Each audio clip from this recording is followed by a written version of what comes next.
Hello guys, ഞാൻ കുറേ ആയി ഒരു വീഡിയോയിൽ എടുക്കണം വ്ളോഗ് ചെയ്യാനുള്ള ഭയങ്കര മടിയാണ് നമുക്ക്.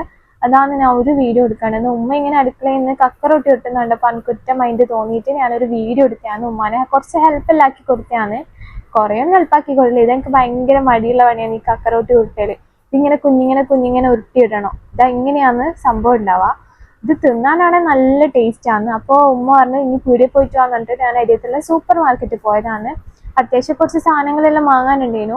പിന്നെ ഇവിടെയാണ് ഭയങ്കര തിരക്കാണ്. വൈകുന്നേരം ആക്കിയാൽ നല്ല തിരക്കാണ്. രാവിലെ ഉച്ചക്കെല്ലാം അങ്ങനെ ഉണ്ടാവില്ല, പക്ഷെ വൈകുന്നേരം നല്ല തിരക്കാണ്. അങ്ങനെ കുറച്ച് സാധനം എല്ലാം വാങ്ങി അങ്ങനെ പച്ചക്കറി പീടികയിൽ പോയിട്ട് പിന്നെ മുന്തിരിയെല്ലാം വാങ്ങി സാധനവും വാങ്ങി വീട്ടിലെത്തിയാക്കുമ്പോൾ ഉമ്മ ഉണ്ട് തറവാട്ടിൽ പോയിട്ട് അടുപ്പ് എത്തിച്ചിട്ടാണ് സാധനം ആക്കുന്നത്. ഇപ്പൊ ഗ്യാസിനെല്ലാം ഭയങ്കര ക്ഷാമല്ലേ, അപ്പൊ അടുപ്പത്ത് ആക്കാന്ന് വിചാരിച്ചിട്ട് ഉമ്മ അങ്ങനെ അടുപ്പെല്ലാം കത്തിച്ച് സെറ്റാക്കുമ്പോന്ന് ഞാൻ ഈ കശുമാങ്ങന്റെ അണ്ടി ഞാൻ കുറേ മുന്നേ എടുത്തു വെച്ചതാണ്. അന്നേരം മടി കാരണം ഞാൻ ഒന്നും ആക്കിയിട്ടുണ്ടായിട്ടില്ല.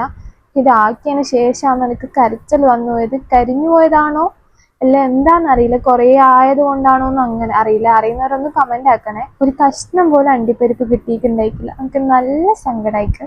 അപ്പൊ നമ്മളെ കക്കറോട്ടി റെഡി ആയിട്ടുണ്ട്. നല്ല ടേസ്റ്റ് ഉണ്ട്. ഞാൻ ടേസ്റ്റ് എല്ലാം നോക്കിയിട്ടുണ്ടായിന്. നിങ്ങൾക്ക് എത്രത്തോളം മനസ്സിലാകുന്നുണ്ടോന്നല്ല, പുകയെല്ലാം പോകാന്നില്ല. നല്ല അടിപൊളി സാധനമായിട്ട് കൊഞ്ചനിട്ട കക്കറോട്ടി കേട്ടാ. അപ്പൊ ഇന്ന് ഇത്രയേ ഉള്ളൂ. Tata bye bye. ഇതുപോലത്തെ വ്ളോഗ് ഇനിയും വേണമെന്നുണ്ടെങ്കിൽ ഒന്ന് കമന്റ് ആക്കണേ.